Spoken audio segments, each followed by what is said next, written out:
Derek Ramsey, sa mga marites, Lily is my daughter and Ellen is a loyal wife. Kung di pa po kayo nakapalo, follow and share lang po para sa news update.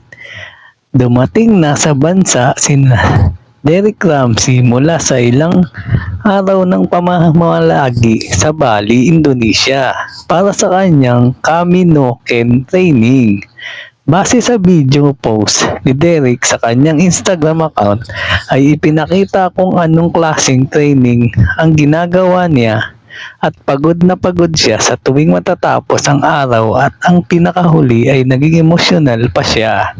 Ang Kamino Ken training base sa Google ay Japanese phrase for the first of God, referring to a program of a physical, mental, and spiritual training designed to help individuals overcome limitations, discover inner strength, and achieve self-transformation. It blends ancient Eastern wisdom with modern mental and fitness techniques to create an intensive, holistic approach to self-improvement focusing on a connection between the body, mind, and soul. Going back to Derek, nakita namin ang Facebook post ng kasamahan namin sa trabaho ng Bacolod base na ngayon na si Chanak Dakudaw. Sa vlog niyang Sunny Encounters na may larawan siya kasama ang aktor at actress na si Julia Barreto kung saan dumalo ang dalawa sa Ram Festival nang ini-endorse nilang inuming panglalaki. Nagpadala kami kay Tiyanak ng mensahe, dumating na pala si Derek, nandyan na sa Bacolod at sinagot kami ng hindi naman kami magkakilala, picture lang. At sabay banggit ng pangalan ng isa pang katrabaho namin sa close kay Derek. Samantala, may kumalat na chikang hiwalay na sina Derek at asawa nitong si Helen Adarna pero matindi namang pinabulaanan ito ng aktor at huwag daw silang gawan ng issue. Pero hindi pa rin numuhupa ang umiikot na chika dahil pagkatapos itanggi ni Ellen na wala siyang US visa dahil sa kumakalat na lumilipad siya patungong Amerika at higit sa lahat, itinanggi rin niya ang sinasabing may utang siyang 10 million. At ang bagong chika ay nag-cheat umano si Ellen dahil may nagsabing hindi match ang DNA test ni Derek sa kanyang anak na si Lily. Susme, sino kaya ang nagpakalat? Kitang-kita naman na parang pinagbiyak ng bunga ang mag-ama.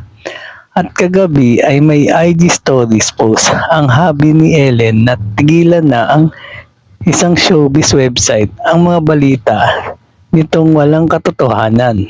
Showbiz Life, stop spreading lies about my family.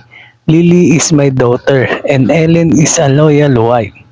I don't know how you can sleep at night spreading like this.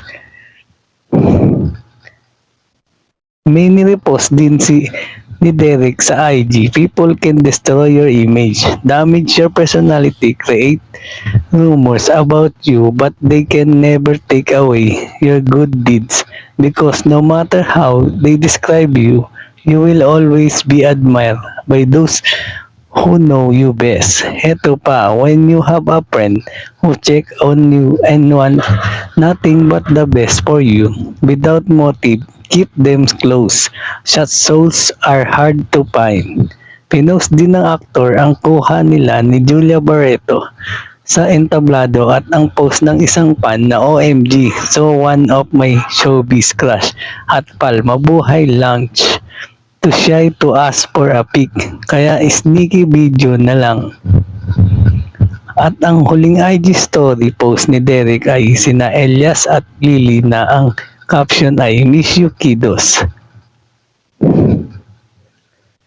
Nakapagtataka lang na walang larawan si Ellen sa post ni Derek considering na matagal siyang nawala Dati-rati kasi ay laging may post ang mag-asawa na magkayakap o pareha silang nakahiga sa kama kasama ang mga anak. Hindi ba kapag matagal na hindi nagkita, nami-miss nila ang isa't isa? Wala kasing nakalagay na nami-miss ni Derek ang asawa. Sinilip namin ang IG stories post ni Ellen at may video post siyang naglalaro sina Elias at Lily at may kasamang batang lalaki nang hindi hide and seek gamit ang kumot. May babaeng nakatalikod na nagbabantay sa mga bata na sure kaming hindi ang mama ng dalawang bata ito. Bukas ang bandera sa panig ni na Derek at Ellen tungkol sa isyung ito. At yan ang totoo. Alright. Thank you for watching po. Para for more videos. Salamat. Yun na.